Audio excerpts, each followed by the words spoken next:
Buenas noches a todos ustedes que nos acompañan y también a las personas que están conectados a través de nuestra plataforma de transmisión. Qué gusto de verdad volvernos a encontrar nuevamente para quienes estuvieron conectados en nuestro último encuentro de inversiones, esto que ya se ha convertido en un evento muy esperado por muchos de nuestros clientes y hoy pues, ¿qué más decir? Que tenemos una invitada de lujo que ya voy a presentar. Mi nombre es Ingrid Rodas, yo soy la gerente de clientes y marca y para mí es un enorme placer darles la bienvenida y también a las personas que, como digo, nos escuchan en nuestra transmisión en línea. Mencionar un poco solo y muy brevemente nuestras credenciales. Muy rápidamente, ustedes las conocen, tenemos 27 años operando, tenemos dos líneas de fondos, uno que es el fondo de pensiones, que ya supera los 7.900 millones de dólares en administración y los fondos de ahorro voluntario, pues que ya van sobrepasando los 13 millones de dólares. Alrededor de, pues ya lo miran ahí, 2.2 millones de clientes entre ahorro de pensiones y ahorro voluntario, calificaciones de riesgo muy interesantes tanto para crecer como compañía como para nuestros portafolios de inversión. Y bueno, estas son algunas de las capacidades que ponemos a su servicio y por supuesto una mesa experta de inversiones y unos asocios y aliados que nos ayudan también a fortalecer esas decisiones de inversión. Rápidamente, como vieron ustedes en nuestro último loop y solo para hacer esta recapitulación introductoria, quiero solo darles visibilidad de los 3 fondos o de los 3 planes de ahorro que tenemos. Algunos de ustedes pueden ser clientes de nuestro plan dinámico. Recordemos un fondo balanceado que hace este balance entre riesgo y retorno con una mezcla de un portafolio de títulos locales e internacionales, tanto bonos y a nivel internacional, bonos y acciones.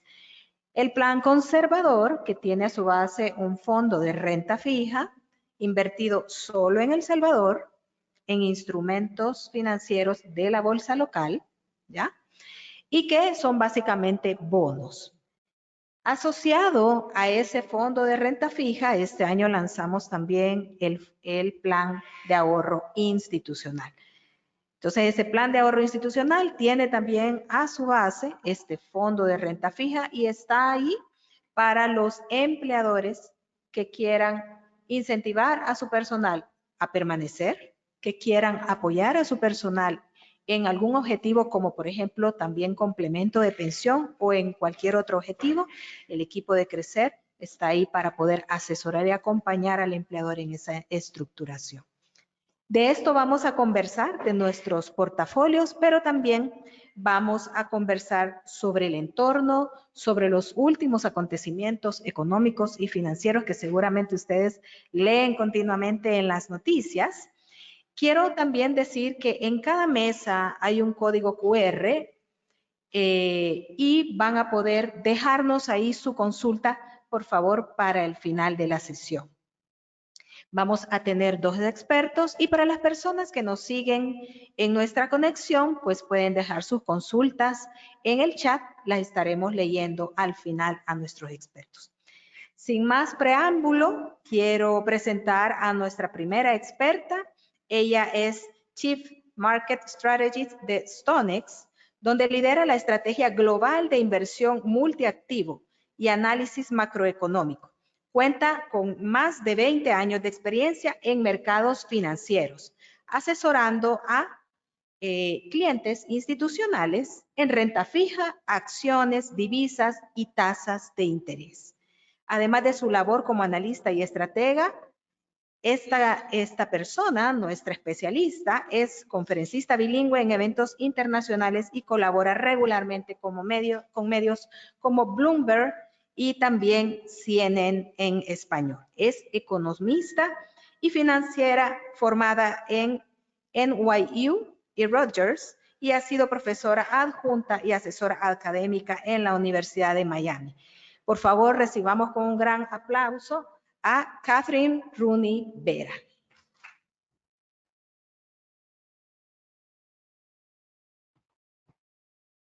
Hola, buenas noches. Gracias por la invitación, Ingrid y Mauricio, todos de AFP Crecer. Es un placer estar aquí de vuelta en El Salvador.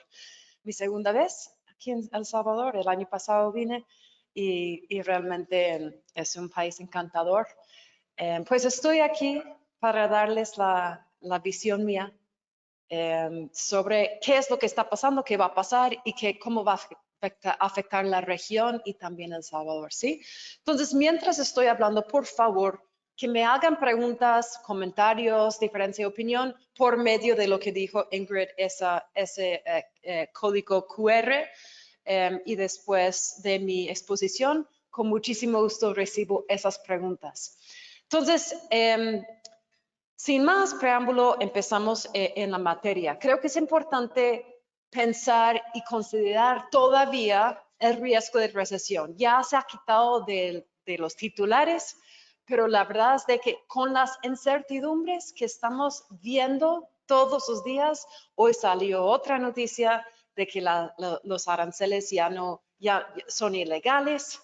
Entonces, mañana en la mañana vamos a tener los aranceles pues de vuelta como eran antes, con la excepción de ciertas cosas, acero, creo que era hierro, acero y algunas otras cositas más, mientras que el presidente apela la decisión. Esto fue una decisión que salió esta tarde, pero ya estamos viendo los futuros arriba, los mercados dichosos, porque pues parece que ya se ha acabado esta guerra comercial. Pues la verdad es que no se ha acabado, ¿sí? Porque esto no era la Corte Suprema que tomó esta decisión. Esta decisión fue una decisión de 3 personas en la ciudad de New York, que a propósito acabo de llegar de New York, yo soy de ahí, es una corte de comercio que tomó esta decisión, diciendo que el presidente Trump utilizó algo que se llama medidas de emergencia para poder poner en marcha estos aranceles, que no es, según ellos, no es legal. La administración hoy día también en la tarde apeló a esta decisión, mientras que estuvimos, Mauricio y yo, mirando esto justo antes de que yo tomara el escenario, pero parece que mientras que está en el proceso de apelación, los aranceles no están ahí. ¿Ah? Entonces, pues esto suena positivo, pero la verdad es de que genera más y más incertidumbre. Entonces, yo no voy a bajar mi riesgo de recesión donde lo tengo. Lo tengo a 45% y lo voy a mantener. Eso, señores y señores, es el doble de lo normal. Lo normal en cualquier momento, en cualquier punto del ciclo económico es 20%. Si estamos a 45% de probabilidad de recesión en mi país en los próximos 12 meses, es la mitad, es el doble de lo normal. Es alta, ¿no? Es una probabilidad bastante alta. Según yo, con este nuevo capítulo, la incertidumbre solo sube porque no sabemos qué pasa después cuando se acaban los 3 meses de pausa con China, qué va a pasar ahí y si los aranceles simplemente van a volver a como eran antes. La confianza del consumidor en Estados Unidos es todo importante. En mi país, 2/3 de la economía viene del consumo. Si el consumidor siente fuerte, siente positivo, sigue gastando. Y sabemos que Estados Unidos es un país de gastar, más allá de ingresar. Por eso tenemos déficits fiscales tan gigantes. Pues lo que hemos visto en este periodo de aranceles es un desplome en la confianza del consumidor, un desplome total. Lo que ha sido muy alentador es el hecho de que ha vuelto a subir otra vez debido a unas mejoras en lo que Trump usa que se llama el arte del negocio, ¿no? Empezar con niveles altísimos que asustan, solo para ir bajando los niveles. Acuérdense que hace nada tuvimos aranceles contra China de 145%, que no es aranceles, es un embargo. Es básicamente decir que ya no vamos a hacer negocios de comercio más con China. Es un embargo. Es tan alta esa tarifa de que iba a causar una cesación de comercio con el socio de comercio más importante para los Estados Unidos. Cuando pasó eso, yo subí mi probabilidad de recesión a 60%. En conjunto con Goldman Sachs, que hizo lo mismo, porque la lógica nos dice de que pues, esos niveles no eran sostenibles. Hoy en día volvemos al 12. Acuérdense que antes de Trump no es que no había aranceles, habían tarifas en muchas cosas. De hecho, las tarifas frente a China eran 12% en términos efectivos. Con los nuevos de Trump iban a subir a 28%. ¿Sí? Entonces dicen 140, después lo bajaron a 40, pero en el fondo iba a ser 28%. Mañana, en vez de ser 28, va a ser 12 otra vez. Entonces sigue habiendo aranceles, pero afecta el ánimo de la gente y de las empresas. Esto es algo que yo veo muy de cerca para medir cómo va a ir evolucionando la economía en mi propio país. El país está basado, como dije, en el consumo, pero también consumo de servicios. Y esto es un índice que mide los servicios. Estados Unidos es 13% de la economía viene de manufacturero. Lo demás es servicios. Entonces, ¿hacia dónde vayan servicios? Es hacia dónde va la economía. ¿Por qué importa tanto? Porque, como ustedes sabrán, por eso están aquí escuchándome, los Estados Unidos es un motor muy importante a nivel global, ¿sí? En conjunto con China. Pero si Estados Unidos entra en recesión, pues deberíamos de esperar de que las cosas definitivamente empeoran. El riesgo de recesión ha aumentado, pero la verdad es de que el mercado laboral pues no ha sido bastante resiliente, ¿sí? Y esto es una muy buena indicación. Las probabilidades siguen siendo 45%, 50%, debido a la contracción, como digo aquí, en el consumo y en la inversión. Pero las compañías siguen con sus personas, siguen con utilidades a niveles récord altos. Las compañías están viendo que esta crisis comercial puede ser más temporal que nada. Hay todavía optimismo con respecto a la economía americana. Eso dicho, la incertidumbre, y esto es lo que pongo aquí, es todo importante. La incertidumbre en comercio está a niveles récord altos, y esto va en conjunto con un fenómeno que yo creo que es estructural, que es desglobalización. Desglobalización versus globalización. De hecho, si yo fuese a poner esta gráfica hasta 1940, después de la Segunda Guerra Mundial, sería aún más interesante, porque la globalización empezó después de la Segunda Guerra Mundial. Empezó con la Organización de Comercio Mundial, empezó con el Fondo Monetario Internacional y empezó también con Bretton Woods. Y todo eso salió después de la Segunda Guerra Mundial, liderado por los Estados Unidos. Hoy yo argumentaría de que estamos en un cambio que no suele pasar en un siglo. Cada siglo hay un cambio como lo que estamos viendo. En 1944 fue un cambio hacia la globalización, que implica menos incertidumbre, menos inflación. Hoy mi argumento es de que esto no es una fase, no es algo temporal, es algo sistémico que va a cambiar la trayectoria de la economía global para el futuro cercano. Es de desglobalización. Desglobalización, vamos a definirlo. Es en vez de cada país, bueno, desglobalización es cada país se actúa por el beneficio propio, ¿sí? En vez de tener representación en un ente multilateral, como NATO, o la Organización de Estados a nivel global, como la Organización Comercial, como el Fondo Monetario Internacional. Ya eso se está cambiando. Esto es inflacionario, ¿sí? Globalización es deflacionario, desglobalización es inflacionario. Entonces deberíamos de esperar, si tengo razón, y estamos en una nueva etapa de desglobalización, deberíamos de esperar de que la inflación se mantenga alta. Y pongo una pausa ahí porque eso importa a la colocación de capital en las carteras, ¿sí?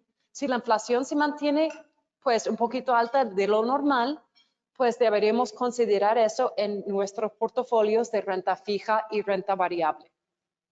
Muchos me preguntan, y es una pregunta, es la próxima pregunta, bueno, está bien, bajo este escenario donde la inflación se mantiene alta y la economía está en el precipicio tal vez de recesión, ¿qué hace la Fed? Y la verdad es de que es muy complicada la situación para la misma Fed. La Fed, de hecho, en las minutas que salieron hoy, las minutas indicaron que la Fed está muy tranquilo, va a quedar con las tasas donde están, esperando a ver qué pasa aquí. La Fed es un ente sumamente despacio, glacial. No es proactivo, es retroactivo. Entonces, dependiendo en los datos es cómo se va a mover. Mi punto de vista es si la tasa de desempleo, que es jobless rate aquí, si la tasa de desempleo se mantiene por debajo de 5%, creo que es muy poco probable que la Fed baje la tasa este año más que 2 veces a 25 puntos básicos cada vez. Entonces, este año la Fed bajará 50 básicos. Si la tasa de desempleo sube por encima de 5%, lo más probable es que la Fed baja tasas más rápido, ¿sí? Porque la tasa de desempleo cuando empieza a subir indica que las corporaciones ven debilidad y están echando a gente. Si se echa a gente, si la gente ve que su vecina ha perdido su trabajo o si yo temo de que voy a perder mi trabajo, ¿qué es mi naturaleza? Restringir mis gastos, ahorrar. Y vuelvo a mi comentario al principio. La economía está basada en el consumo. Si el consumo baja o si se frena, se siente inmediatamente. Se siente inmediatamente. Por eso fue tan importante una señal como nosotros economistas ver la confianza del consumidor repuntar. Porque eso es un indicador líder a los datos concretos, ¿sí? Entonces, esto es básicamente un resumen de lo que acabo de decir.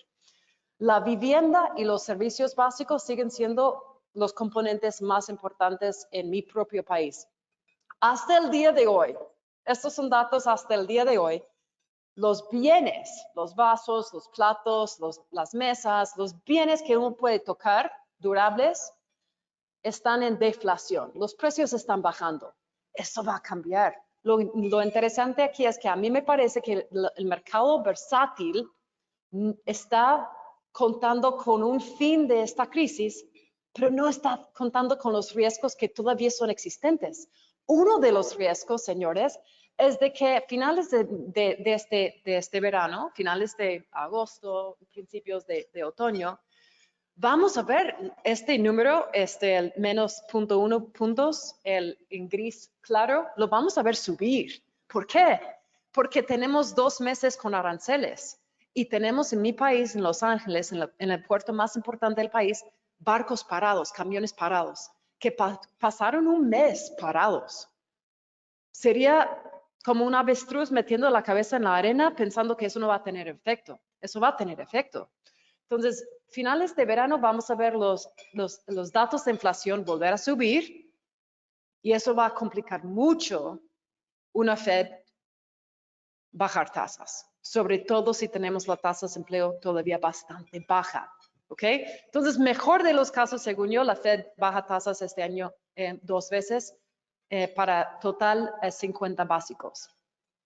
Eso dicho, estamos yendo en el sentido correcto. Desde COVID, la inflación ha bajado muchísimo, la Fed ha bajado la tasa a 200 básicos, pero me cuesta creer que esto va a seguir fuera de recesión. Esta gráfica me encanta y por favor recuerden de poner preguntas por el código QR.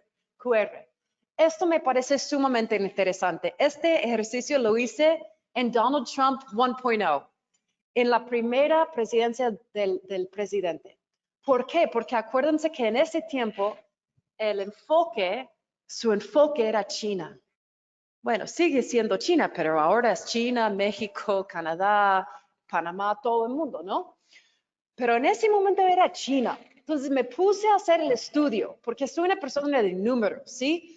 Todo el mundo dice, Trump va a lanzar la economía en recesión. Bueno, pruébamelo, quiero ver, ¿sí? Entonces, cuando hubo mucha polémica con respecto a los aranceles frente a China, hice el análisis.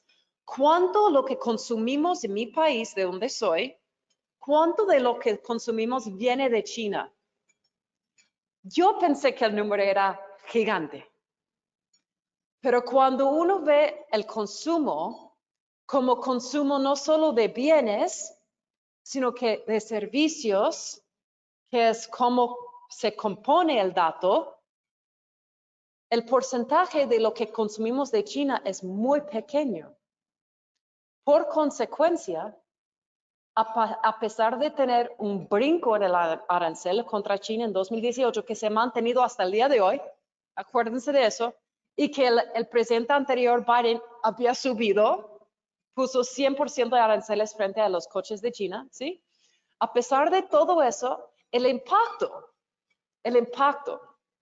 de los aranceles de Trump 1.0 en su primer mandato era 0.5 puntos porcentuales adicionales a la tasa de inflación. No es mucho. La verdad que no es mucho. Repito eso, 0.5 puntos porcentuales en adición al Core PCE. Para hacerlo sencillo, si la inflación, el número era 2.5%, vamos a decir en ese momento era 1.5, porque lo era, ¿sí? La inflación en 18 era 1.5. Trump puso aranceles frente a China de 12% en términos efectivos. El impacto en el primer año después de haber puesto esos aranceles frente a China era de 0.5 puntos, hizo subir el Core PCE a 2.5. Entonces, el impacto, según yo, de esta guerra comercial iba a ser mucho mayor, porque el impacto de la primera vez era poquito, pero con aranceles pequeños. Entonces, la idea aquí es que si se elimina los aranceles, si bajan los aranceles, muchos dicen que van a llegar a 30% frente a China y los demás. 30% debemos de esperar un incremento en la inflación por encima de 0.5 puntos, ¿ok? No sé si eso quedó claro, pero así es la matemática. Es verdad que los aranceles suben los ingresos, aquí lo podemos ver, pero la idea económica es de que es de una sola vez, porque si vemos que ese vaso en vez de valer $1, de repente vale 5, pues cambio por otro vaso. Entonces, pago el impuesto la primera vez, el incremento en los ingresos es muy grande y hasta el día de hoy ha sido muy grande para Estados Unidos, pero a partir de ahí, pues empieza a disminuir en su grandeza en los cofres de los Estados Unidos. Si cualquier emergente tuviese esta gráfica, sería calificado por debajo de grado de inversión. Pero el hecho de que es los Estados Unidos no lo es. Moody's, creo que fue Moody's, redujo la calificación, pero la verdad es que sigue siendo AAA. Esto desde mi punto de vista es un conflicto de interés muy grande, porque Estados Unidos tiene un déficit fiscal de 7.2% del PIB, pero sigue con la moneda reserva internacional del mundo y sigue con el activo cero riesgo, entre comillas, porque no es cero riesgo. La única forma en que este experimento de Donald Trump, según mi análisis como economista macroeconomista, la única manera en que funciona es que si bajan esta cifra. Si no logran bajar la cifra, ¿sí? O si aumentan el déficit, queda un fracaso. Queda un fracaso. Un fracaso, ¿cómo lo defino? Lo defino con un tesoro de 10 años por encima de 5%, 5.5, 6%, y equity markets bajando. Eso sería un fracaso. Entonces, es muy importante para esta administración de lograr reducir el déficit. ¿Okay?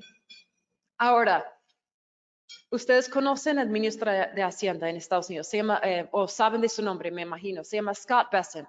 Su idea a principio del término era algo que se llama 3-3-3. 3% déficit fiscal de 7.5, 3% crecimiento económico y 3 millones de barriles de petróleo por día más adicionales. Eso ha cambiado porque creo que se ha dado cuenta que esto no es poca cosa darle la vuelta al Titanic, ¿no? Entonces, lo que ahora está diciendo es que en vez de bajar los gastos, we're going to grow out of it. ¿Qué quiere decir? Que vamos a crecer más allá que la deuda. Que hombre, que sería genial. Porque hoy en día la deuda nos está ganando al crecimiento económico y eso es fatal. Entonces, su idea es hacer un fenómeno que se llama crowding in, que hace que el gobierno sea más pequeño, que las tasas del 10-year bajan, dejan de subir y dejan que el sector privado saque crédito y hace crecer la economía. Si la economía crece más que la inflación, más que la deuda, pues en teoría puede funcionar. Pero desde mi punto de vista, esto es un riesgo gigante, ¿sí? Es un riesgo gigante. Y de hecho, el presupuesto que tienen hoy en el país aumenta el déficit, Entonces, hay que hedgear, hay que proteger los portafolios frente a un par de riesgos. Inflación y un 10-year treasury que sigue subiendo. La tasa de 10 años, si sigue subiendo, esa es la parte larga de la curva y por eso me gusta la parte corta de la curva. Para los que manejan portafolios de renta fija, desde mi punto de vista, y voy a enseñar un poquito más por qué, creo que es importante tener posiciones de corto plazo, no de largo plazo. Esto es un fenómeno que se llama crowding out. Me interesa mucho porque yo no sé si esto es muy esotérico. ¿Cuántas personas han escuchado de este fenómeno? Crowding out. Crowding out. No, nadie. Ok. Crowding out es cuando el gobierno se pone tan grande, sus necesidades de deuda son tan gigantes que pues saca al sector privado. Porque acuérdense que el sector público y el sector privado están peleando, entre comillas, peleando para la misma piscina de capital. Si el gobierno tiene necesidades de 7.5% del PIB de déficit, tiene que emitir deuda, entonces está absorbiendo y sacando y chupando el oxígeno de ese pool de capital, haciendo que las tasas siguen subiendo. Entonces, si yo fuese empresaria, ¿sí? Y tengo mi propia empresa, ahora tengo que pagar más plata para sacar un préstamo, ¿sí? Entonces, si quiero invertir en mi empresa, si quiero, whatever, lo que quiera hacer, pues pago más plata. Culpa del gobierno, ¿sí? ¿Sí está claro? Eso es crowding out of the private sector. Entonces, la idea de esta administración es de bajar el nivel de la participación del gobierno para dejar oxígeno al sector privado. Es ambicioso. Uno lo puede aplaudir, pero es ambicioso. La deuda va a seguir creciendo, según yo, y deberíamos esperar de que llegamos a 120% del PIB en 10 años. Los mercados están contando con esto. ¿Okay? Por eso vemos renta fija en términos de las tasas subiendo,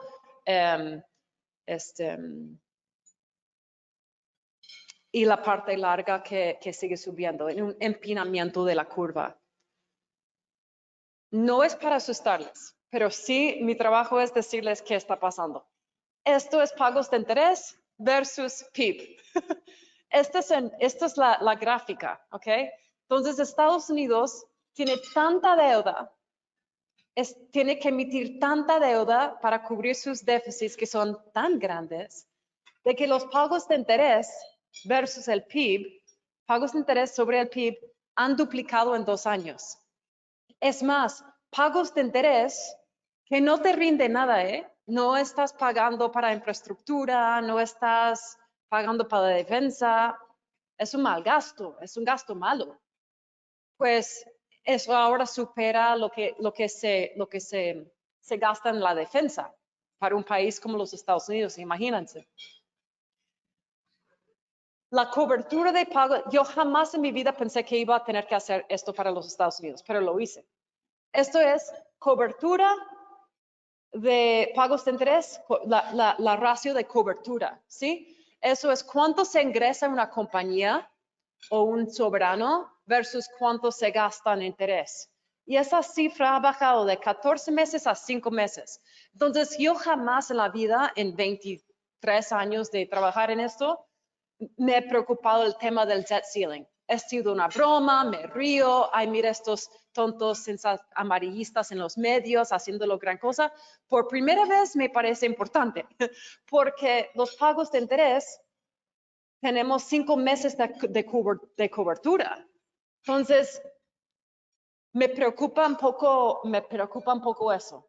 Mientras tanto, China está comprando menos tesoros. No es que solo está comprando menos, está vendiendo tesoros. Japón está vendiendo tesoros. ¿Por qué Japón está vendiendo tesoros? Porque el bono de Japón ahora rinde positivo. Qué chévere, porque tiene 10 años rindiendo negativo. De repente el JGB, que es el bono de Japón, rinde positivo. Entonces los japoneses no tienen que estar todo colocados en tesoros, pueden comprar sus propios bonos de nuevo. China está comprando menos, Rusia está comprando menos, Arabia Saudita está comprando menos. ¿Por qué me importa? Porque ellos son entes que no les importa el precio. Los demás somos el sector privado, nos importa el precio. Los bancos centrales no es su plata, no les importa el precio, siguen comprando. Si la tasa es altísima, está bien, ¿no? Si pienso que va a seguir subiendo, no me importa porque no es mi plata. La combinación de gris y azul es la combinación de la Fed, que es la Fed es azul, y todos los otros bancos centrales a nivel global es gris. Y esto mide tenedores de tesoros. Estos son los tenedores en todo el mundo de tesoros, ¿sí? Entonces, la combinación de la Fed, todos los bancos centrales, más de 50% hace 10 años atrás estaba en manos de estos bancos centrales, que repito, son insensibles, son inelásticos al precio. No importa el precio. La Fed no le importa el precio donde compra bonos. La Fed hoy en día tiene una pérdida no realizada gigantesca que mantiene, no importa el precio. Este es el comprador que uno quiere, ¿verdad? Qué chévere sería si fuéramos a vender la casa y el comprador dice, no me importa el precio. Ah, buenísimo. Te lo vendo carísimo. ¿Sí? Genial. Y eso es lo que hacen los gobiernos. Cuando las tasas están muy bajos, emiten, sí, juegan en ese juego, ¿sí? Pero mi punto aquí es que hace 10 años atrás, los tenedores de todos los tesoros del mundo eran 55% bancos centrales. Esa cifra hoy en día es 30%. ¿Quién tiene el otro 70%?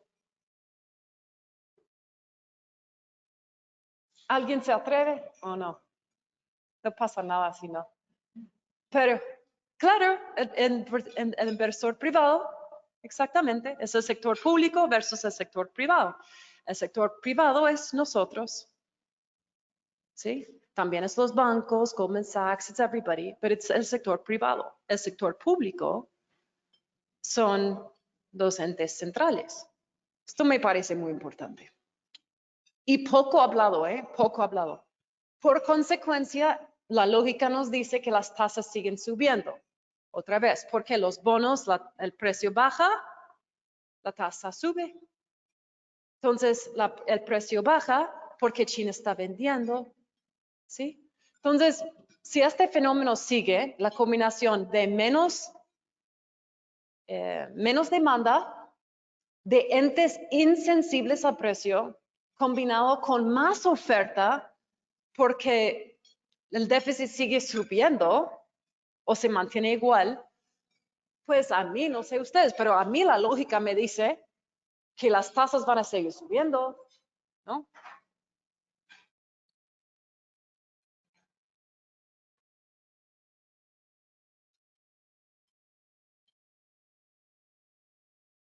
Si las tasas siguen subiendo o se mantienen altos,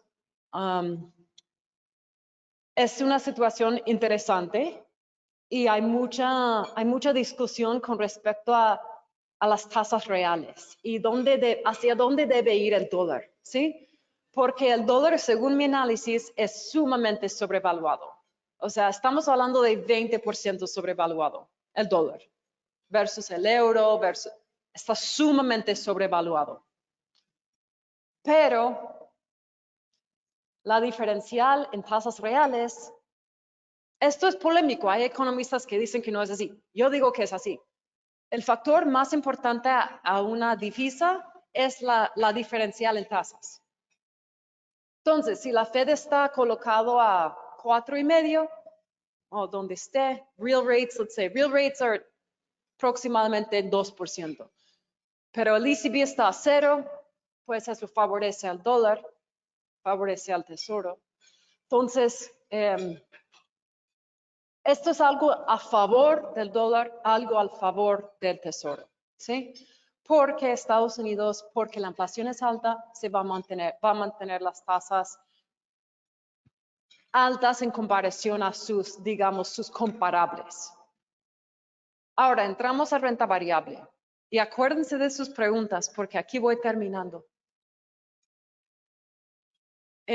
Yo veo oportunidades en ciertos sectores.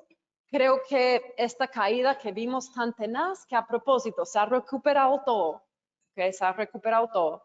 Y ahora hay un nuevo meme, no sé si ustedes siguen X y Twitter y todo eso, pero dice el taco trade. So Trump always cows out or something like this. Trump always siempre cede, ¿sí? Entonces, la idea ahora, se llama el taco trade, es cada vez que Trump anuncia un nuevo tarifa, es compra. Porque sabemos cómo funciona esto. Amenaza es el arte del negocio, amenaza 3 dígitos, pero termina aquí, ¿sí? Donde termina es mayor de donde estaba, pero ahora conocemos el truco, ¿sí? Entonces, en ese momento, lo que puse aquí, esta es una recomendación. Estuve hablando con unos periodistas de su país justo antes de este evento y les comenté que hay 2 maneras de invertir. Uno es táctico, aprovechando de deslocaciones en los mercados, cuando vemos una corrección de 20% en 3 semanas. Eso es táctico. Táctico es entras, sales, en un mes, 3 meses máximo. Estructural es 12 meses y más allá. Entonces, recomendamos un tactical trade. Vimos que todo bajó. Cosas sin sentido, biotecnología, bancos. Y recomendamos esas posiciones. Estamos arriba doble dígitos. La pregunta siguiente que me pareció tan inteligente era, ¿ahora qué? ¿Sí? Y esto es táctico. Entonces, mi respuesta es, si tú entras el 7 de abril y ganas doble dígitos un mes después, realizas capital para colocarlo y ponerlo a trabajar después. Esto no es una corrección. Bueno, yo puse no es una corrección, pero efectivamente sucedió siendo, pero ya repuntó bastante. Entonces, los sectores que a mí me gustan ahora, los sectores que más me gustan el día de hoy, healthcare, número 1. Healthcare es el peor sector en términos de desempeño en lo que vamos del año. Yo no sé ustedes, pero yo no estoy convencida para nada de que se ha acabado el juego y que esta guerra comercial ya llegó a su fin. Yo creo que estamos en los principios. Creo que la desglobalización está en plena marcha. Y si yo tengo razón y el riesgo de recesión incluso está a 45%, hay que estar en defensivos. En healthcare es el peor performer en lo que vamos del año. Healthcare es el defensivo más defensivo, ¿sí? So healthcare, staples, utilities serían mis top picks. S&P 500 es mantener. No es que estoy recomendando venta, es una buena idea mantener, pero sí me parece que es también excelente idea diversificar, porque Europa le ha ido muy bien y los emergentes también tienen valor. Si no entramos en recesión en mi país, yo creo que es ahí donde hay oportunidades. Oro me encanta, oro hay que tener una posición y mantenerla. Short duration treasuries me parece también una buena oportunidad porque, acuérdense, las tasas son muy altas también en la parte corta, históricamente hablando. Si la Fed baja tasas, que muchos esperamos, pues yo creo que eso nos deja algo de valor en tesoros de corto plazo. Entonces, eso es básicamente la visión. Hay muchos componentes y no es fácil, la verdad, analizar esta coyuntura actual porque hay mucha incertidumbre. Los riesgos, para poner un resumen, los riesgos son inflación. El riesgo es lo que llamamos stagflation. Stagflation es inflación alta con crecimiento bajo, por debajo de potencial. Potencial en Estados Unidos es 2.2%. Yo espero que este año mi país crezca menos de 1. ¿Ok? So, no menos 1, menos de 1. ¿Sí? Ok. Okay. Bueno, igual es grave. Ok, pero no quería que me malentendieran. Pero sí está desacelerando, pero acuérdense de una cosa, y quité esta gráfica de mi presentación, pero con todo gusto se lo puedo enviar si les interesa. Pero tenemos una cosa que se llama la brecha de producción. La brecha de producción en mi país, en Estados Unidos, lleva 4 años positiva. Y eso es inflacionario en sí. Entonces suena como que menos de 1% es muy feo, pero la verdad es que es bueno desde mi punto de vista, porque la desaceleración económica es positiva porque puede ayudar a la inflación. Y ya llevamos 4 años arriba de potencial. Potencial es 2.2, Estados Unidos ha crecido arriba de 2.2 en los últimos 4 años. ¿Sí? Entonces no me parece mal, de hecho yo creo que es el escenario mejor de que evitamos recesión, le dicen el aterrizaje suave,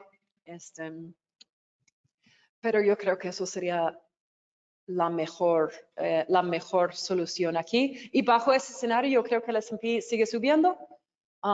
Me llama la atención, y aquí voy a cerrar para abrirlo a preguntas, pero a mí me parece muy buena señal, que en plena caída, el 7 de abril, en plena caída, las corporaciones pudieran haber sacado revisiones a sus guidance. No lo hicieron. Las utilidades siguen muy cerca a niveles récord altos. No están echando a gente, ¿sí? Entonces, hay cierta resiliencia en los Estados Unidos que me parece que pinta bien, ¿no? Pinta bien. Ahora, eso dicho, y lástima que esto no está actualizado, perdónenme por eso, pero usen la imaginación. Esto es standard deviation. Standard deviations en economía bueno, en estadísticas es cuán lejos es del promedio. Romper 3 deviaciones del estándar es muy fuera de lo normal, ¿sí? Romper 1, 2, pues menos anormal.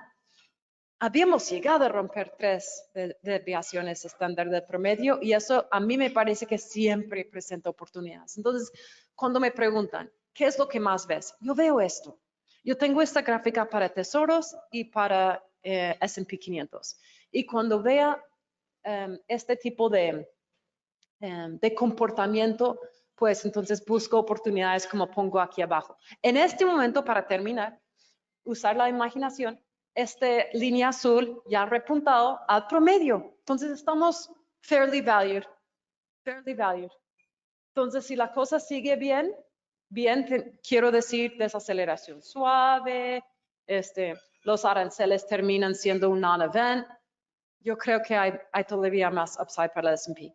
Entonces, mantener S&P, pero ojo y acumular posiciones en lo que es defensivos. Y si no tienen, mi última recomendación, si no lo tienen, cuando ya estamos muy cerca a niveles pre-crisis, el VIX baja, la compra de opciones. Me parece genial.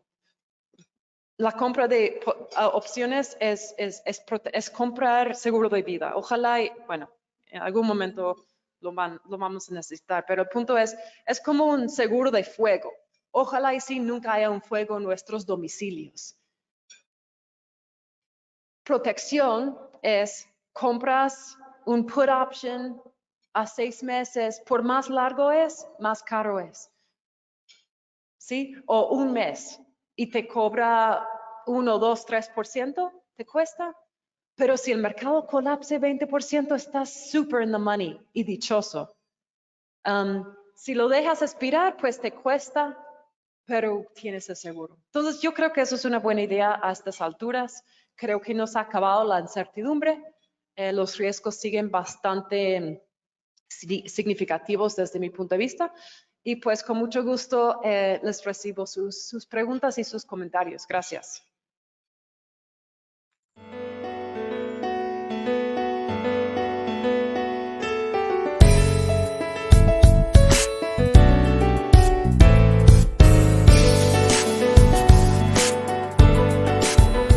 Muchísimas gracias a Catherine. Vamos a continuar con nuestro segundo experto. Él es especialista senior de inversiones, cuenta con 11 años de experiencia en la administración de activos, es licenciado en Economía y Negocios de ESEN, tiene un magíster de la Universidad Adolfo Ibáñez de Chile y es CFA Shareholder. Doy la bienvenida a Mauricio Paniagua.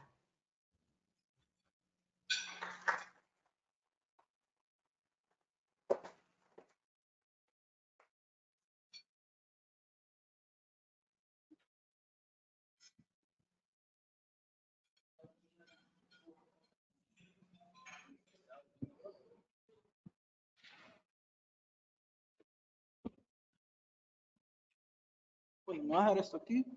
Hola, hola. Hola, hola. Ahí está. Buenas noches. Gracias, Ingrid, por la presentación. Gracias, invitados y clientes que ya están con nosotros en Crecer.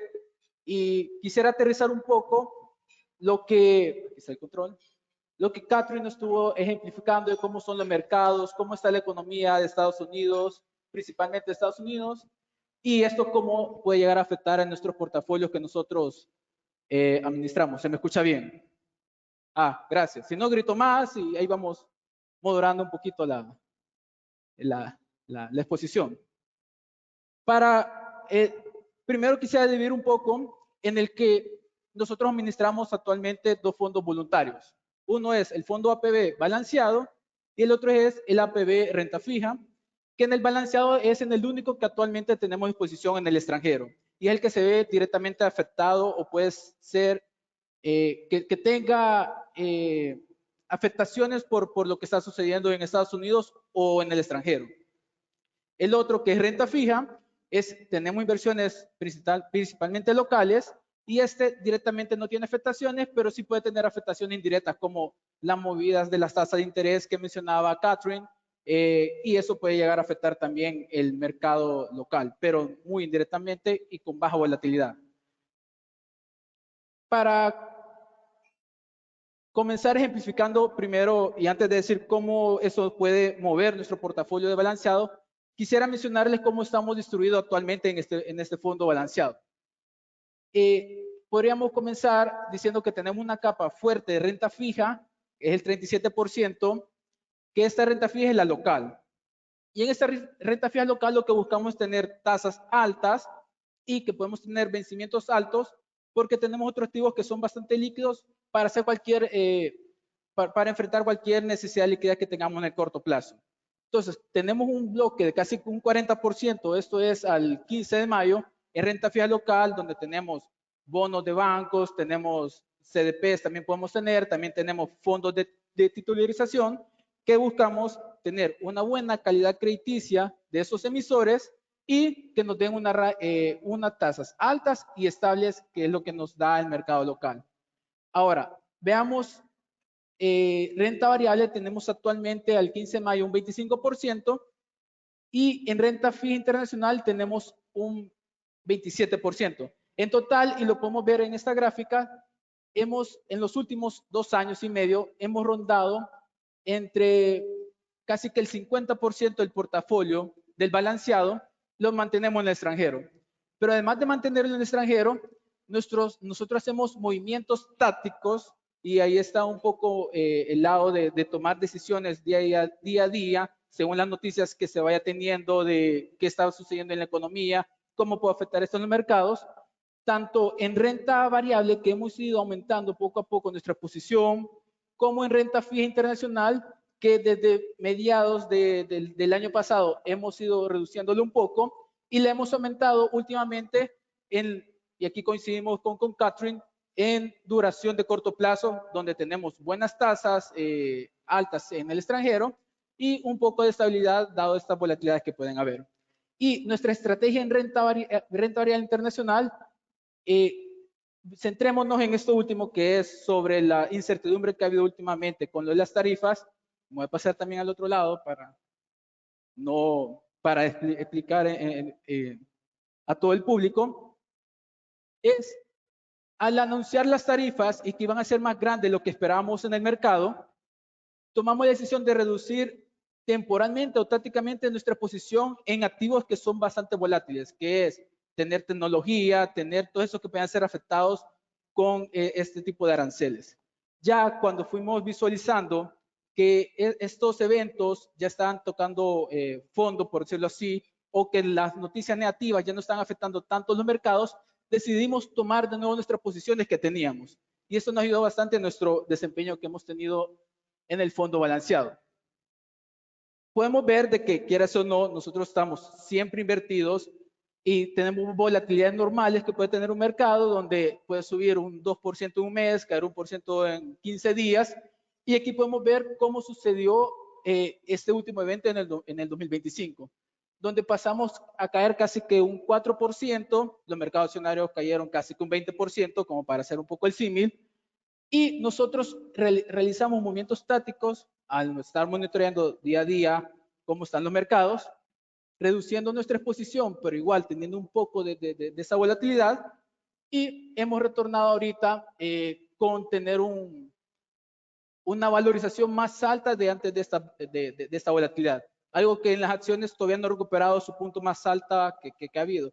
Y esto viene un poco que lo que mencionaba Catherine también bastante cierto, que es tener diversificado nuestro portafolio, donde no solamente estar en acciones, que el año pasado fue excepcional, tuvieron casi que un 20% de retorno, pero también tenerlo en otros tipos de activos. Y aunque tengas esa diversificación, no quiere decir que sus otros activos no te van a tener un rendimiento en el mediano y largo plazo. Podemos ver de que todos hemos tenido rendimientos arriba del 5%, tomando en cuenta renta variable, que sigue siendo el que nos da mayor rendimiento, nos ha dado en los últimos meses un 11%, incluyendo la volatilidad que ha tenido en los últimos meses, pero también los otros activos nos han dado estabilidad, como renta fija local y también diversificación en esto. Quisiera también ampliar un poco que dentro de renta variable internacional y renta fija internacional, nuestras inversiones no solamente están en Estados Unidos, también las tenemos en Europa, las tenemos en Japón, las tenemos en mercados emergentes, que eso pueden ser China, India, Latinoamérica, que nos ayuda también a ampliar esa diversificación que tenemos para ofrecer a nuestros clientes y aprovechar donde cuando hay problemas en Estados Unidos por incertidumbre, capaz es mejor mantener exposición afuera de Estados Unidos. Y esos movimientos los analizamos y tomamos decisiones de irnos moviendo dentro de cada uno de esos activos a otros países o a otros sectores. Y aquí les quisiera dar como un ejemplo con este cuadro, donde normalizar que las correcciones en los mercados accionarios son más comunes de lo que uno pensaría, donde en la primera columna podemos ver qué tipo de caídas pueden haber, de menos de 5%, de 10%, de 15%, 20%, y podemos ver que una caída del 5%, esta puede suceder, ha sucedido en los últimos 75 años, que esta data es desde 1950 a la fecha. 3 veces al año puede ver el mercado accionario caído de por lo menos un 5%. Correcciones de un 10%, eso en promedio ha sucedido una vez al año. Es decir, el S&P 500 cada año puede caer un 10% y terminarse recuperándose. Eso sucedió digamos, en el traslado entre 2022 y 2023, donde los mercados cayeron un poco más del 20% y se recuperaron. y ha sucedido ahorita que ahorita la recuperación ha sido más rápida de lo que nos da la historia, donde el S&P 500, el índice accionario más representativo de Estados Unidos, cayó en lo que es casi que un mes y medio o un poco menos, un 18% desde su punto más alto y ha tendido a recuperarse. Como podemos ver, las volatilidades son normales en los mercados, pero lo más importante es que en el mediano plazo, en el largo plazo, que es lo que buscamos tener nuestra inversión, tienden a recuperarse y darnos retornos esperados para nuestro portafolio. Ahora bien, esto es con los mercados internacionales, donde nuestros clientes o nosotros podemos tener planes de ahorros a mediano y largo plazo que podemos aceptar esta volatilidad que nos dé nuestro portafolio, donde no tengamos necesidad de lo que tengamos ahorrado en el balanceado para los próximos 3, 5 años, donde pueda haber correcciones, puede haber algún tipo de recesión, pero que en el mediano y largo plazo, nos ha demostrado la historia, tienden a recuperarse y tener retornos más atractivos. Pero además de ese portafolio, tenemos renta fija, donde su composición son bonos locales que intentamos mantener una liquidez favorable para nuestros clientes para las necesidades que puedan tener del día a día. Este es como un portafolio más de corto plazo, pensando en ahorros que quiera utilizar en 6 meses, un año o no sé cuándo, cuando sea un fondo de emergencia que esté teniendo en ello, y que sean títulos tanto locales que tengan poca volatilidad y que sus vencimientos sean de corto plazo. Nuestra posición más representativa el 15 de mayo son los reportos. Los reportos son títulos valores de El Salvador que tienen un vencimiento máximo de 45 días y se transan más de 5 o 10 millones diarios de reportos donde uno puede comprar o venderlos dependiendo de la necesidad. Entonces, liquidez sí existe. Tenemos el reporte de ese 30%, tenemos otro porcentaje en efectivo e intentamos mantener poco efectivo porque al final es buscar que le rinde el dinero a nuestros clientes, no mantener una caja del 20% ociosa por si acaso. Nosotros tenemos reportes que intentamos que estos tengan vencimientos casi que diarios, que me esté rentando un 6, 7, bueno, ahorita las tasas están un poco más bajas, entre un 5,5 y 6% en los reportes, pero con tener vencimientos diarios me da esa promesa de poder tener una liquidez necesaria para este tipo de fondo que busca tener accesible los ahorros de nuestros clientes. Y esa composición de renta fija local y que son títulos de corto plazo nos ha ayudado a tener una gráfica de las rentabilidades de este fondo bastante lineal y creciente. Y además de eso, dado nuestra composición, que nosotros somos bastante activos, todos los días operamos en este fondo, no esperamos acumular el 2%, el 5% del portafolio para buscar en qué invertirlo, sino que nos entra algún aporte y con eso nosotros buscamos desde ese día invertirlo.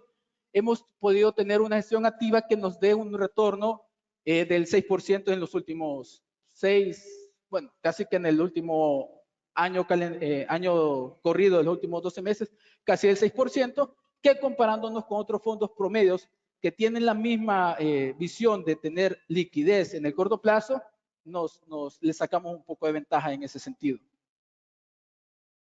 Y como para concluir un poco, ¿qué tipo de portafolio me convendría a mí? Si irme al balanceado o renta fija, yo creería que ahí la decisión sería cómo quisiera yo distribuir mis ahorros entre los dos. Porque, por ejemplo, tomando mi caso, yo tengo inversión en ambos fondos donde lo que yo creo que no va a necesitar en el corto plazo, que lo puedo necesitar como para en 20, 30 años o 5 años, cualquiera que sea un largo plazo, poderlo mantener en el fondo balanceado, donde es una meta para terminar de pagar la casa, que es para la educación de mis hijos, que ya es un poco de largo plazo, pero también estoy teniendo mi fondo de emergencia o mis gastos que el cumpleaños de mi hijo, por decirlo así, o cualquier otro gasto que sí quiero tener disponibilidad en corto plazo, 6 meses, un año, y tener una certeza donde que no voy a tener que sacar mi dinero en un momento que yo tenga volatilidad. Y aquí nosotros queremos ejemplificar ese tipo de volatilidad. Estos son datos reales desde el nacimiento que tuvimos con el fondo renta fija, que comenzó el 15 de enero del 2024, fue el segundo fondo que lanzamos, y comparando la rentabilidad que ha tenido cada uno de los fondos, si hubiéramos invertido $1,000 en cada uno de los fondos, esa volatilidad que me da el balanceado, si yo quisiera mantenerlo solo por 3 meses, no me hubiera funcionado porque hubiera tenido con un rendimiento menor al que el que me pueda dar un renta fija. Pero si esto lo alargáramos más de año, 3 meses, a un periodo de 5 años, estaremos viendo ya una diferenciación entre las rentabilidades de ambos fondos. Actualmente, como se cierra la fotografía aquí de 15 de mayo, creería yo, aún con la volatilidad de las acciones cayendo un 18% en un mes y medio, el fondo balanceado aún así tiene una rentabilidad mayor que renta fija, pero si no es un fondo para tener una necesidad de corto plazo en ello.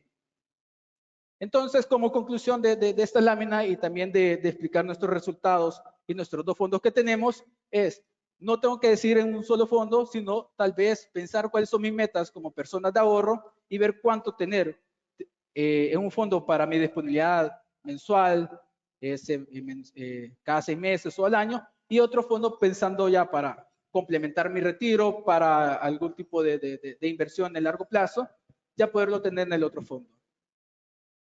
Y gracias.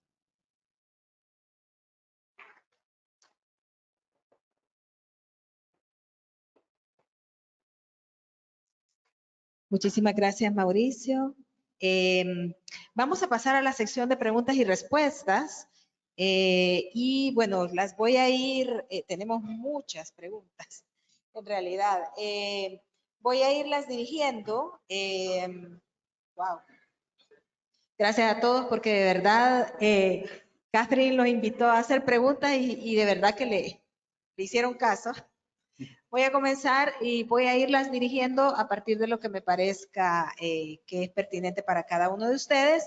Sí, quizás, porque las he leído, algunas podrían estar repetidas, ¿verdad? O se parecen mucho a la que hizo otra persona, así es que voy a tratar de ir sobre la mayoría que podamos. Y la primera, bueno, creo que está más para ti, Catherine. Sobre la situación fiscal de Estados Unidos, ¿ve usted posible una reversión del debt o Estados Unidos ha caído en una espiral de deuda irreversible? Es una buena pregunta. Yo creo que no es irreversible, pero no va a haber ningún cambio hasta que es forzado. El CBO, que es el Congressional Budget Office, de hecho tuve la oportunidad de reunirme con el jefe del CBO y ellos son el ente que hace todas esas proyecciones y pronósticos. Y lo que le hice esa pregunta, algo muy parecida. Y él lo que me dijo es de que en menos de 10 años la seguridad social se acaba, ¿sí? Queda en bancarrota, ¿sí? Y es ahí cuando se va a resolver esta cuestión. Porque los políticos, acuérdense, esto es mi opinión, no es de los políticos, pues no les conviene, ¿no? Reformar lo que más está chupando la cuenta fiscal, que es reformar Medicare, Medicaid, Social Security. No les conviene porque apenas uno empieza a hablar de reformar, no cortar, no quitar, no acabar, sino que mejorar o reformar, pues la gente lo saca de poder. Entonces, nadie lo va a hacer nunca hasta que de verdad hace falta. Ahora, muchos me dicen, no, pero eso no es verdad porque es muy fácil de cambiar Social Security, solo subes la edad. Pues no es tan fácil así. Y además de que tenemos Social Security, Medicare, Medicaid, que están creciendo a velocidades y que realmente dentro de 10 años se va a tener que hacer algo y yo creo que es ahí donde, a juro, se va a cambiar. Perfecto. Una segunda pregunta para ti también. En un escenario de estanflación, ¿usted opina que la Fed priorizaría inflación o full empleo? La Fed tiene un doble mandato que acaba de decir la persona que es muy correcto, que es la inflación estable, no es 2%, es un promedio de 2% y empleo completo. Lo que me han explicado es de que la Fed en ciertos momentos se enfoca más en uno o el otro. No quiere decir que da por vencido uno o el otro, sino que uno es más importante en el momento que el otro. Entonces, yo creo que, para contestar la pregunta directa, full employment es 5%. The neighborhood, que es la tasa neutral de desempleo, es 5%. Por arriba de 5% es un escenario muy negativo para el sector laboral. Por debajo de 5% hay escasez de trabajo, o sea, hay pocos trabajos por tanta demanda, ¿sí? Entonces, arriba de 5% la Fed va a bajar las tasas de manera feroz. Pero donde estamos no hace falta nada. Entonces, la Fed en este momento está más enfocado en inflación porque la tasa de desempleo está por debajo de neutral. Cuando eso cambia, pues entonces el enfoque pues vuelve a lo que es desempleo. Perfecto. Mauricio, debido a la incertidumbre norteamericana, ¿se tomará la decisión de que el fondo tome estrategias, sería el balanceado en este caso, tome estrategias en mercados BRICS? Mercados BRICS, hola. Hola, se escucha. Yo no escucho, pero bueno. Mercados BRICS, como para hacerlo un poquito más específico, me iría más por los mercados emergentes como Brasil, Rusia, India, que es como un componente de los BRICS, ¿verdad? Actualmente, como mencioné, nosotros tenemos principalmente nuestras inversiones en el balanceado en Estados Unidos. Creo que del 50% en extranjero tenemos como un 35% en Estados Unidos, 35-40, y el resto en el resto del mundo. Si vemos la situación de Estados Unidos, que puede generar más incertidumbre, y ante esa incertidumbre sí hemos tenido un poco más de ponderancia a ver otros mercados. Hemos visto que ahorita con esa incertidumbre que hubo con lo de las tarifas, los mercados emergentes fueron bastante resilientes, más que todo en los bonos emergentes, donde su capacidad de pago no fue tan afectada, su credibilidad de capacidad de pago no fue afectada, y nosotros estamos bastante positivos también en bonos emergentes. Entonces, ya estamos, como conclusión, ya estamos nosotros diversificados, no solamente en Estados Unidos, y también tomando decisiones de qué otro mercado afuera de Estados Unidos estar y el por qué. Perfecto, gracias. Para Catherine. Parecía que la globalización era el curso normal de la historia, pero la desglobalización apareció. ¿Volverá la globalización? Estas preguntas son muy buenas. La verdad es que me parece que es un péndulo, pero llevamos un siglo con el péndulo yendo hacia la globalización. Y en mi experiencia, igual en los péndulos políticos, cuando uno llega al extremo, pues empieza a girar hacia el promedio y luego hacia el extremo de nuevo. Yo creo que es probablemente, pero hay que recordar, y eso también hemos hablado con otros clientes, es que el bilateralismo tampoco es que sea un clave en el cofre, no es lo peor del mundo, porque tenemos una teoría en economía que se llama la ventaja comparativa. Entonces, cada país se supone que en teoría, pues, se enfoca en lo suyo y no tenemos que todos ser en un solo ente. Vemos que la Unión Europea también tiene sus dificultades. NATO ha tenido dificultades, el IMF también. Entonces, yo creo que ir de multilateralismo a bilateralismo no es lo peor del mundo. Y es importante tener eso en la mente porque el consenso es que es catastrófico, que esto va a hacer colapsar el mundo. No es así. Puede resultar bien. O sea, hay una probabilidad de que puede resultar bien. Entonces, yo espero que eso conteste la pregunta. Perfecto. La siguiente, también para ti. Si Estados Unidos debe reducir el déficit, ¿cuáles son las implicaciones para la asistencia para el exterior? Me imagino que es la cooperación que el gobierno de Estados Unidos dirigía de pronto a los países. No entendí la pregunta.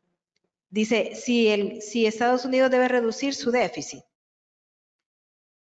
¿cuáles implicaciones hay para que mantenga cooperación internacional de pronto, si entiendo la pregunta. Ajá, USAID, por ejemplo, si... Bueno, Estados Unidos es a debtor nation y China es un creditor nation, entonces eso cambia la escala, porque Estados Unidos de repente se vuelve un creditor nation y China como queda. Entonces, si entiendo la pregunta bien, o sea, estamos tan lejos de ser un creditor, una nación de exportar crédito, de que yo lo que veo que sería lo máximo sería reducir el déficit de 7 y cacho a 3. Eso sería genial, muy difícil, pero genial. Y mira, los países asiáticos por cultura tienden a ser más de ahorrar y Estados Unidos más de gastar. Yo no creo que eso cambie mucho. Dudo mucho que Estados Unidos jamás llegue a los 1992, donde la Casa, el Congreso Republicano y el presidente demócrata habían llegado a un superávit fiscal. Dudo muchísimo que jamás en mi vida volvamos a eso. De acuerdo. Para Mauricio, considerando el panorama, ¿cuál es la previsión para inversiones a largo plazo de fondos de inversión como el nuestro? ¿Cuál es el nivel de riesgo aceptable? Ok, mencionando del nivel de riesgo aceptable, capaz no vamos a hablar del fondo de renta fija, que es un poco más estable en el tiempo. Centrémonos en el balanceado y hablando de la economía mundial. Nuestra composición ahorita todavía seguimos pensando que podemos tener retornos atractivos en el extranjero. Tal vez no el 20% que vimos en el 2024, podemos ver un doble dígito, un 10, 11% en una composición de renta variable, pero también es bastante importante, y como mencionaba Catherine en su exposición, escoger bien qué sectores estar. Coincidíamos con Catherine nosotros tener un bloque defensivo como healthcare. También tenemos por el otro lado, un poco más extremos, tácticos que realizamos en tecnología, que le fue bastante bien el año pasado. No creemos que va a tener esos rendimientos del 25-30% que tuvieron, pero que sí nos pueden ayudar a tener mayores retornos con esos movimientos tácticos momentáneos que realizamos en los portafolios. Y el riesgo aceptable que podemos tener es, como pudimos evidenciar cuando escuchamos lo de las tarifas, Trump anunció subiendo las tarifas a todos, más de lo esperado de los mercados. Ahí decidimos, vamos a reducir el riesgo que tiene el portafolio, porque sí es mayor incertidumbre la que estamos dispuestos a aceptar, y cuando todos se tranquilizara un poco y toda la información que fuera teniendo, ir a tomar de nuevo el riesgo, y eso fue lo que hicimos. Entonces, ante la incertidumbre que se vuelva a elevar a los niveles que tuvimos a principios de abril, reducir un poco la exposición a esos activos de riesgos para minimizar un poco la volatilidad que puede tener el portafolio. Gracias. Catherine, esta situación económica, ¿qué podría implicar para Latinoamérica? ¿Se recomienda ser más conservador para invertir? ¿O lo contrario? ¿O la estrategia mixta? Es otra buena pregunta. Si Estados Unidos evita recesión, yo creo que Latinoamérica se beneficia desproporcionadamente. A mí me parece que el deterioro en la relación estadounidense-China está a favor de Latinoamérica, sobre todo México y América Central. Creo que es hacia ahí donde se puede dirigir más inversión directa extranjera con mejoras en las relaciones políticas entre las naciones. Entonces, yo creo que Latinoamérica a mí de hecho me gusta. Creo que oportunidades ahí y me gusta más que Asia, de hecho. Perfecto. ¿Consideras que las políticas proteccionistas del presidente Trump serán una tendencia a nivel mundial?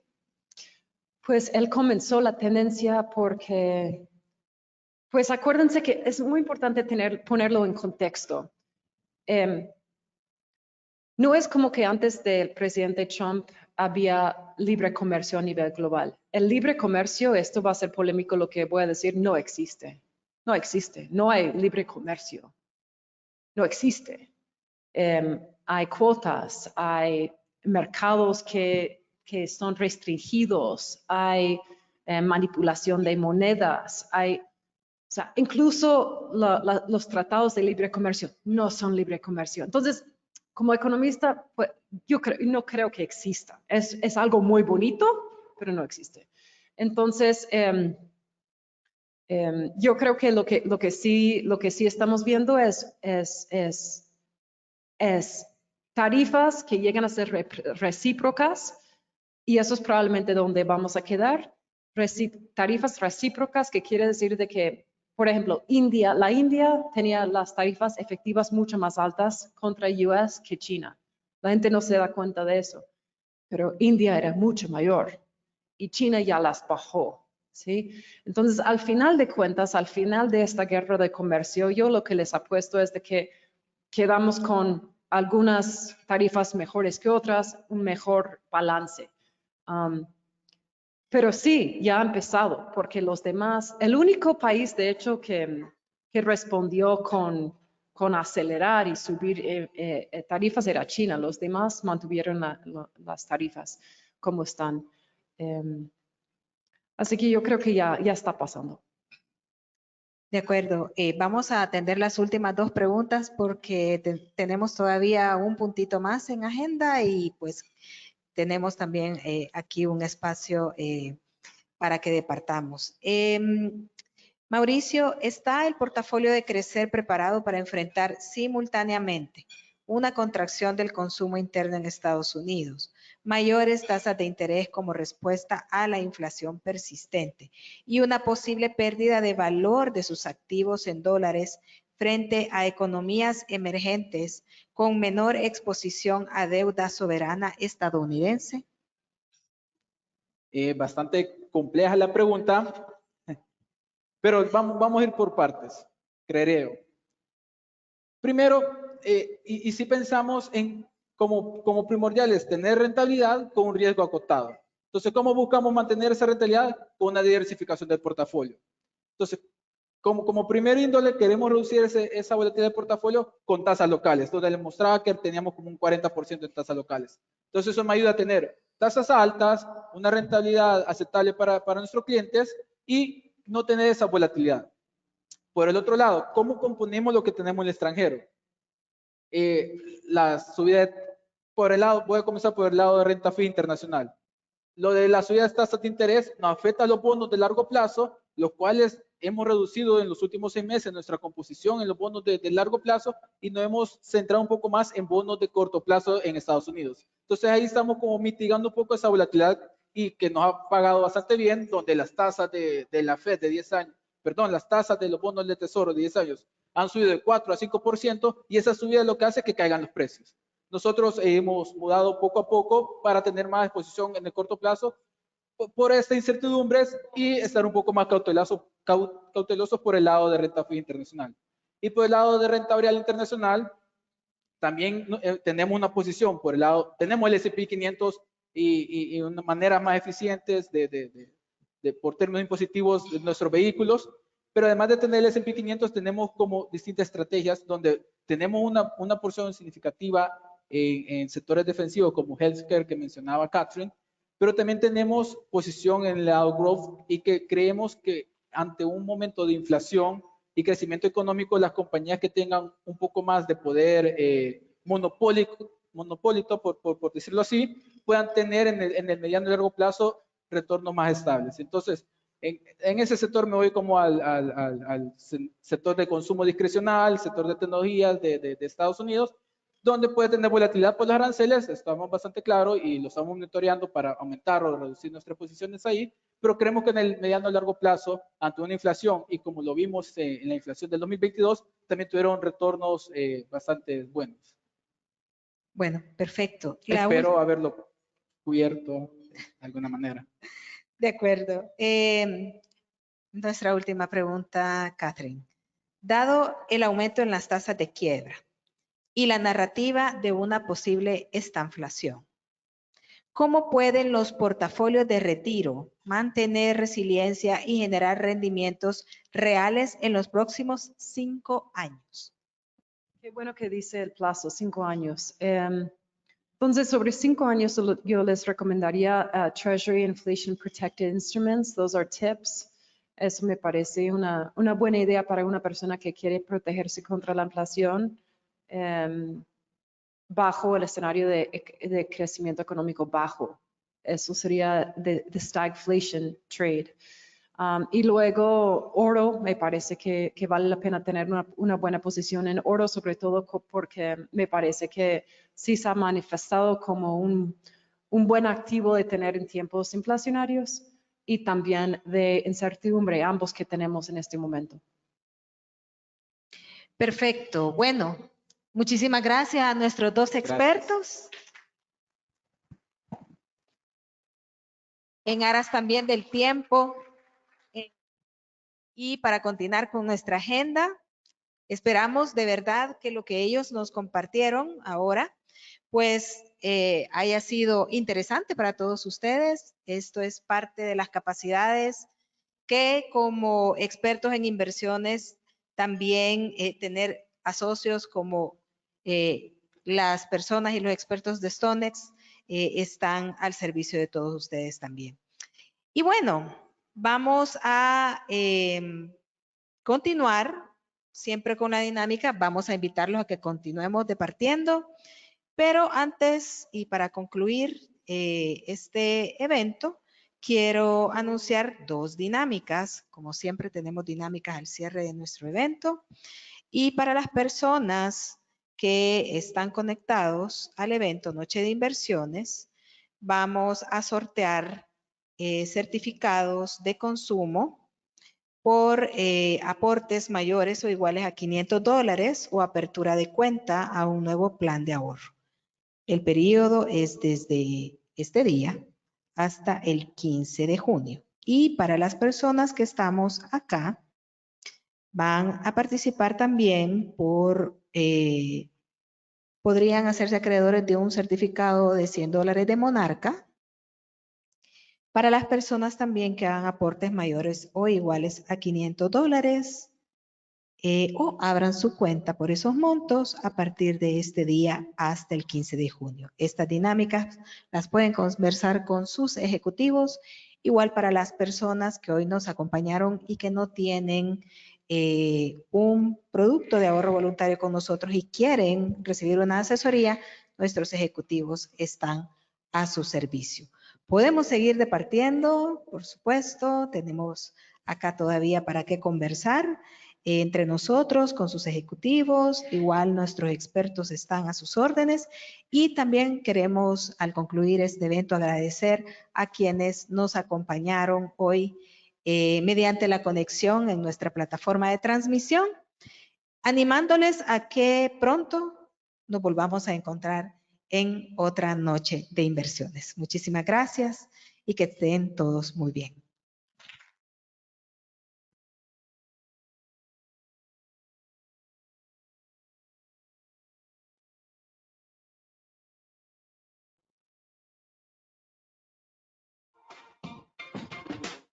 I used to bite my tongue and hold